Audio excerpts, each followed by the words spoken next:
Hello, everybody, and welcome back to the Steam Train. I'm Mr. Dora with New Minds, and I hope you guys are all doing well. If this is your first lesson, thanks for joining us, and you probably would be happy to know that all of the lessons, you haven't missed them, they're all put on newminds.tv.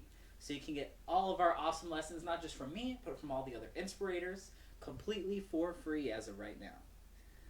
We're going to go ahead and get started today.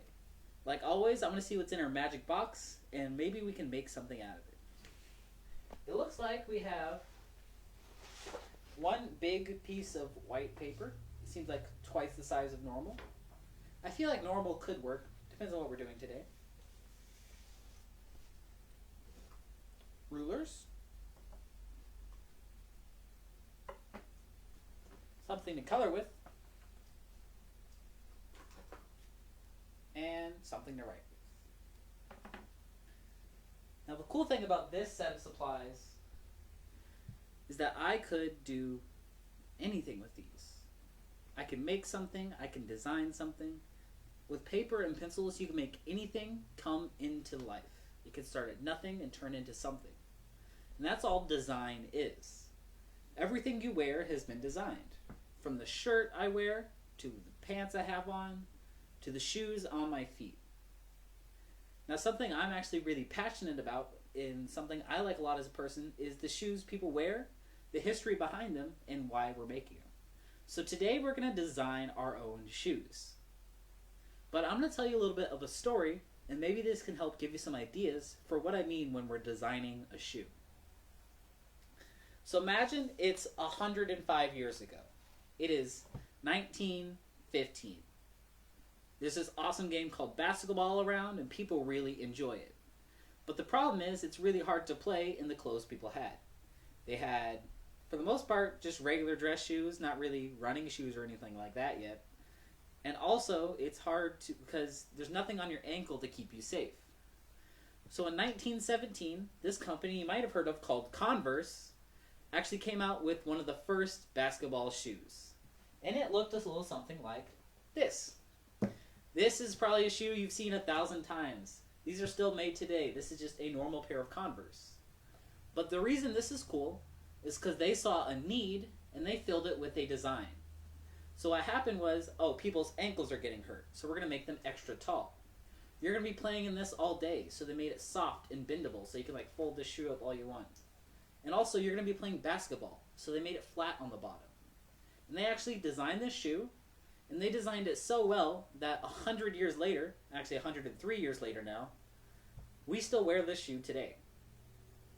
But of course, like all designs, there's people who try and make it better over time, and some people succeed, some people didn't.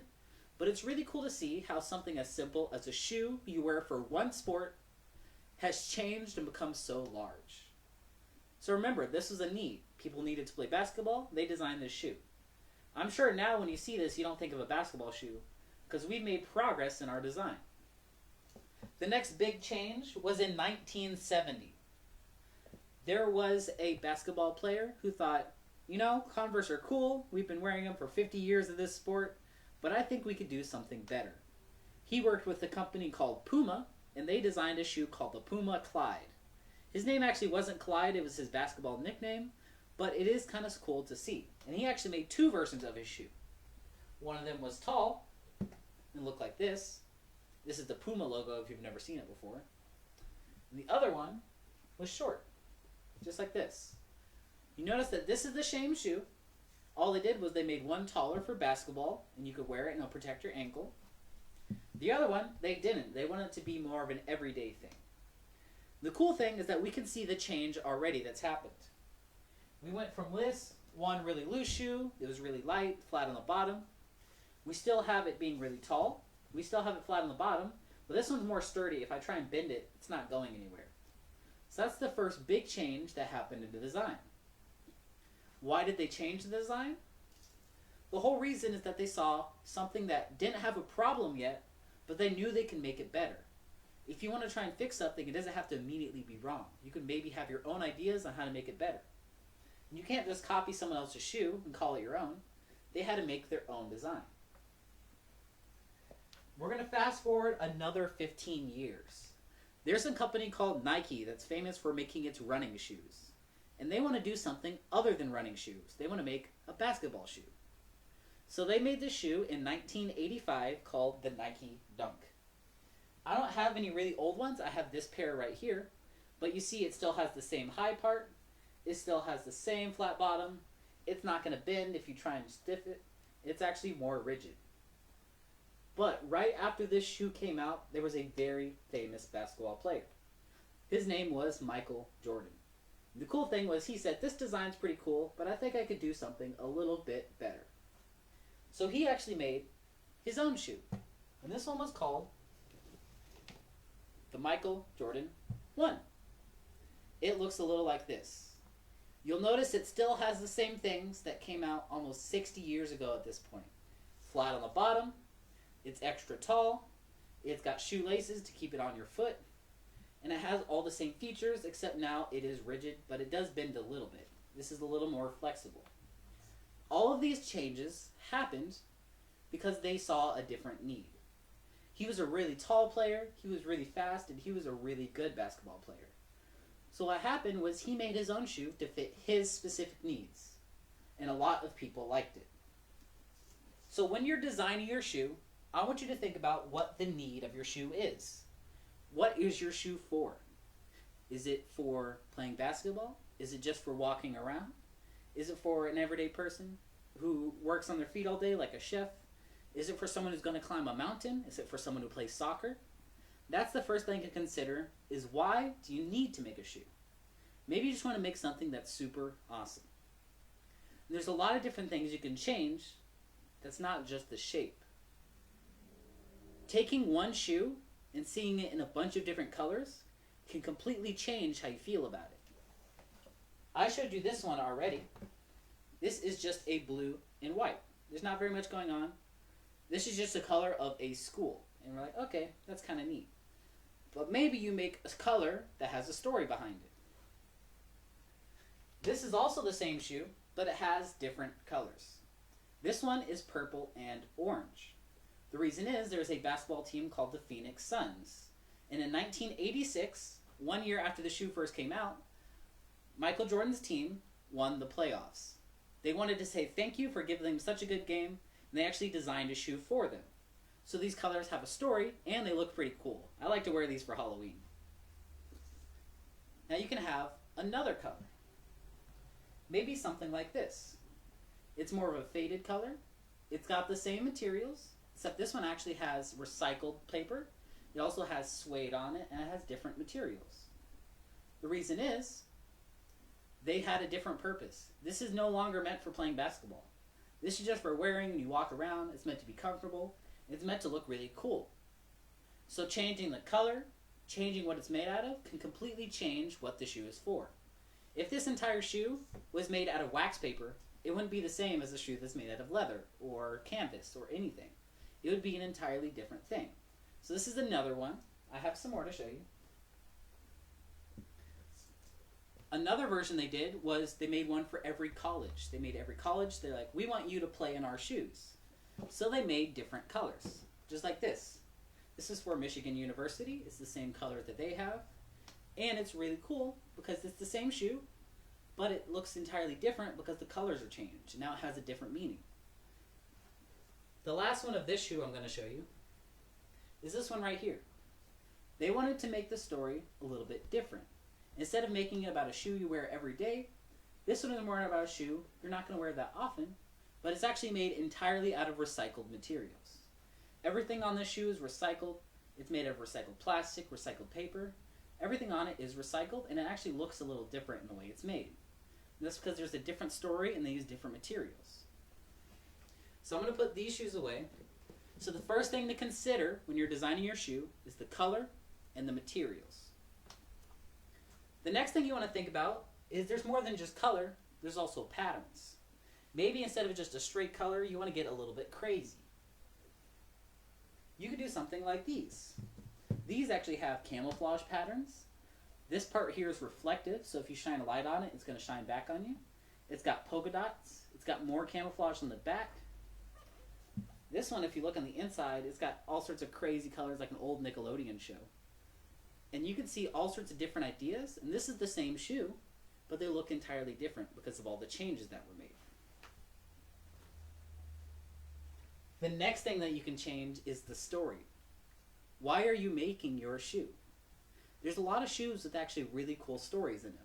Now you're probably wondering, how can something you put on your feet tell a story? I'm going to show you.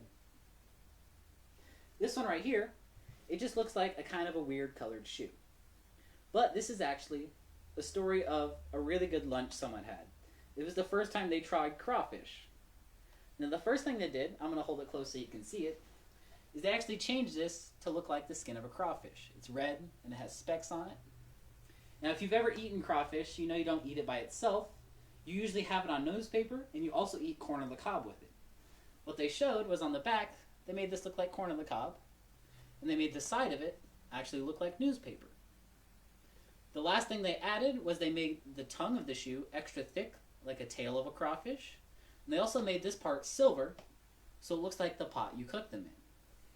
So this shoe is not just a red and yellow shoe, it's a whole story of a whole bunch of different parts, and they really thought about it and put it together. And there's hundreds and thousands of shoes just like this with all sorts of different stories that go behind it. But I want to see what yours is. What's your story with your shoe? Not all shoes are just small events. Some of them are about people. There's a music group I used to really like. They were around in the 1990s or so. They still make music today, but they're just not as popular, called De La Soul. And they made a record. And it has this color on it. It's yellow, and they have peace signs all over it. The cool thing is that they actually got their own shoe, and they got to design it. So they got to make a shoe about them. What they did was they took these same colors, and they actually put their faces on it, and then they split it up and turned it into a pattern. So you can see the peace sign on the front. You can see all the different colors on the side. So this song actually turned into this shoe. You can probably notice the similar colors. The last thing that happens with shoes is that they have to have good technology. Every time we take a step, we want it to help us in what we're doing. If we're playing basketball, we want to jump higher. If we're running a marathon, we want to run faster. Maybe we just want a different way to move around. The cool thing is that shoe technology looks different depending on your goal. Maybe you want to climb a mountain or you're hiking. You might put things in the bottom of your shoe, like cleats or spikes, to help you get some grip. Maybe you want to go really fast in your shoe and you get something like Heelys that have a wheel on the bottom, so you can run around and heel around where you're going places.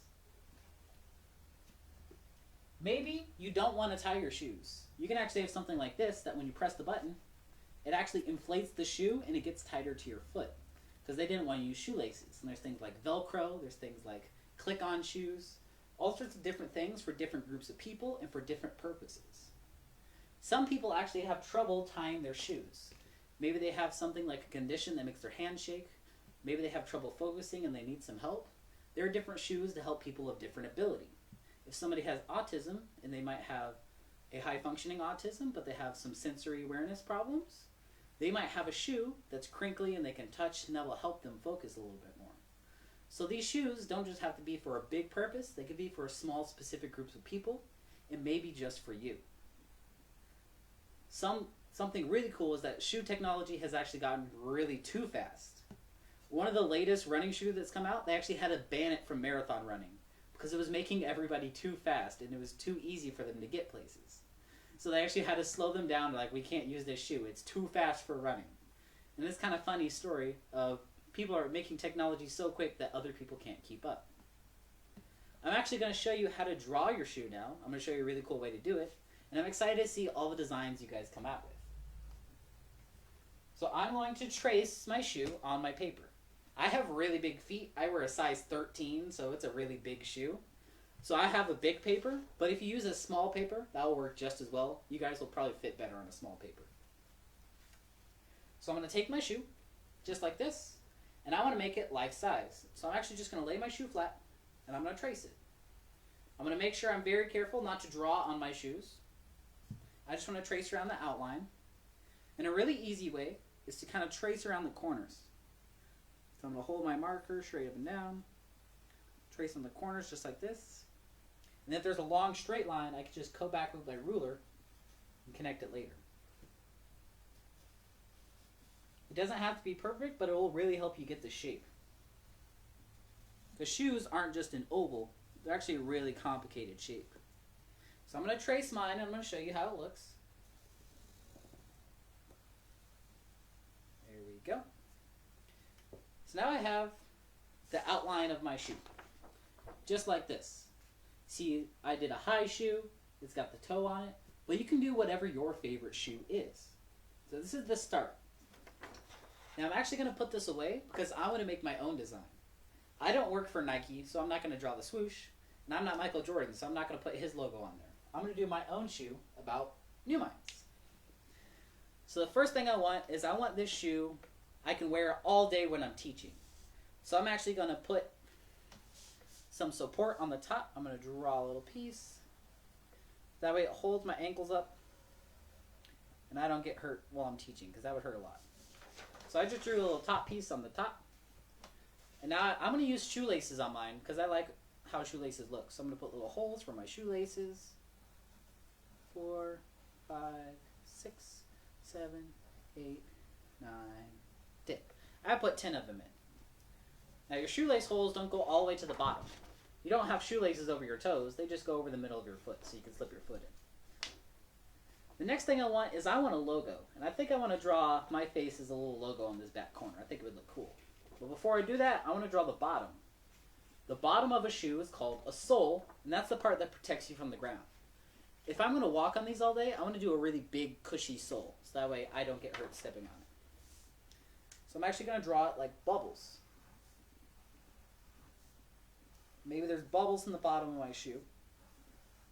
So that way it feels like pillows when I walk on it, and it keeps squishing, so I can stand still for a long time if I need to. I'm going to keep drawing.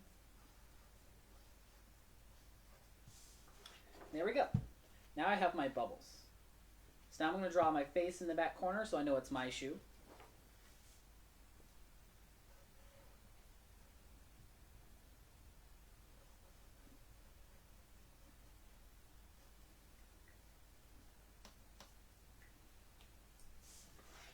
There we go. So now I have a little me in the corner.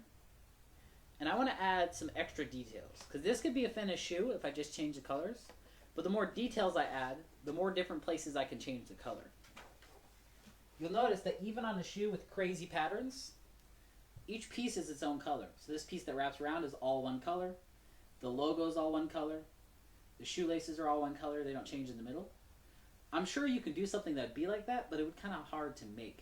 So they like to make it so each piece is its own color. Like this is camouflage in the middle, behind the logo.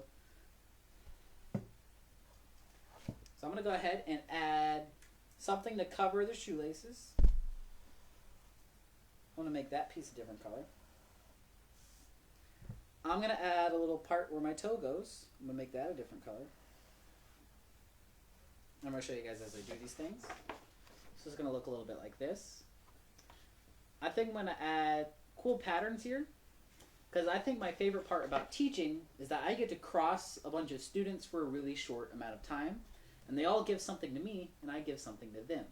Whether it's a lesson, maybe it's a happy time, but all I'm going to do is I'm going to draw some lines going across, and I'm going to draw one line going through all of them. So it's like me reaching out to all these different students. So I'm going to draw the lines through.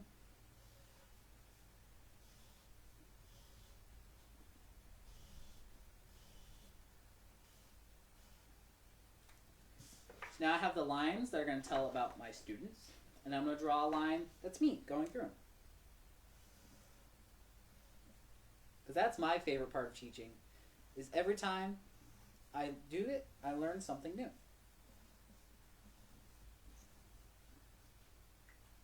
So now I have something like this.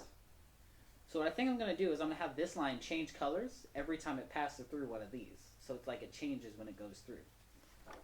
Now the last thing I think I'm going to add before I start coloring it in is I just want to add,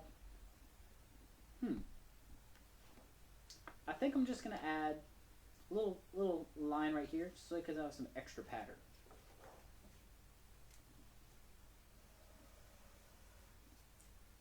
There we go.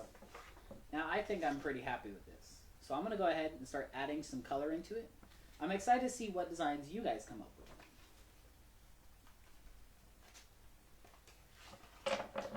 So I think I'm going to have this line start as... I think I'm going to have it start as red, because that's one of my favorite colors. I like red a lot.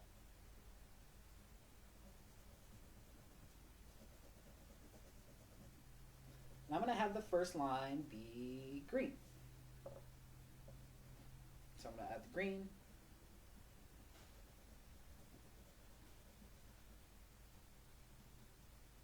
Now the line's going to be green.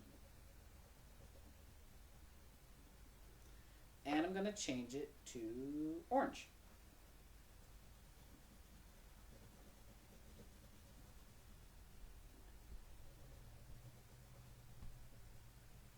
And now that it's orange, I want a color that's a little different, so I might change it to blue. Because orange and blue are actually on opposite sides of the color wheel.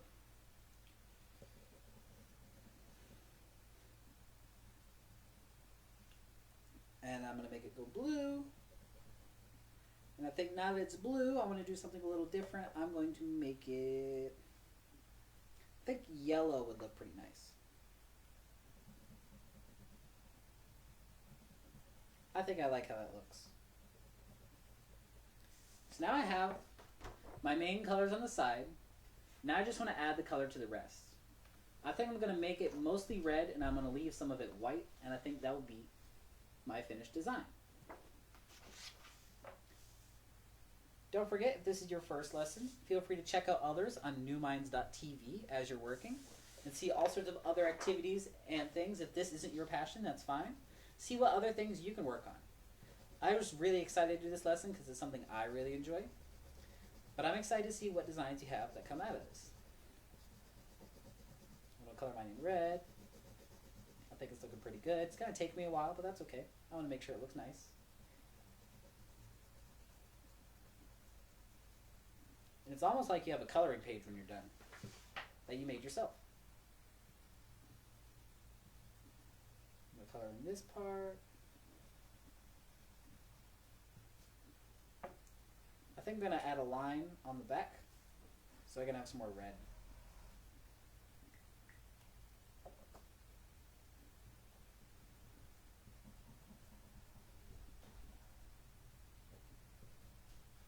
Keep adding. I think this is turning out really well. And if it doesn't turn out perfect, don't forget you have a backside, and it doesn't have to be perfect. There can be something cool about having something that's imperfect. It's a little different. So here's mine. It's looking pretty nice. I think I need to add some more red on the bottom and a little bit on the front is what I think I'm going to add next. But it's getting pretty close to done.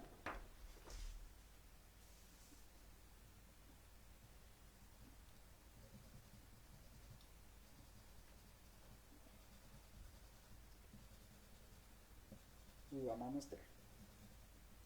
Getting close.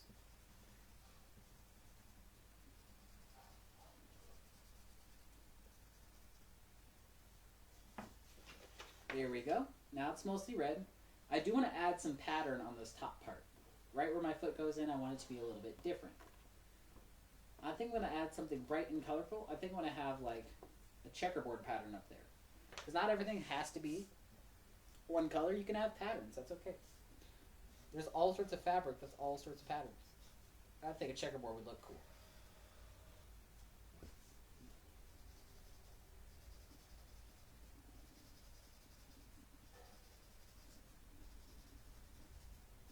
Almost there. And there we go. I think I am finished with this design for now. And I'm going to go ahead and say goodbye to you guys. Thank you for tuning in to Real Inspired Learning with New Minds. Keep pursuing your passions, like this is one of my passions, until it becomes your talent and something you're good at. Thank you guys for watching, and have a wonderful rest of your day.